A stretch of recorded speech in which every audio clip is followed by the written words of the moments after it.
it's nothing new. It's been around for hundreds and thousands of years, guys fighting like this, you know, drawing a circle in the sand and just put two of them in there and go to the death even. I was first exposed to martial arts at a young age through just basic ninja movies, karate movies, but really the biggest influence for me was Bruce Lee when I was really young. I loved watching Bruce Lee movies and sought it out and just started training. The process of creating Northwest Martial Arts really was just through a couple of guys that really loved to train and trained wherever they could. And in the beginning, it was a lot of garages. It was, you know, there was maybe a handful of us, 5 or 6 of us, that really kind of pushed the envelope with it and just kind of kept keeping the spirit alive with it. It's kind of a lot of work, but you know, I'm glad to be doing it.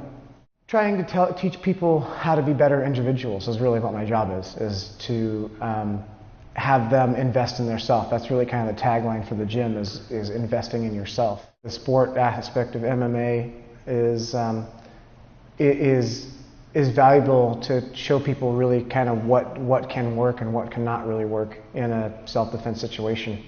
But I think that, you know, people that come in and they look forward to the challenge, they do it and they keep going.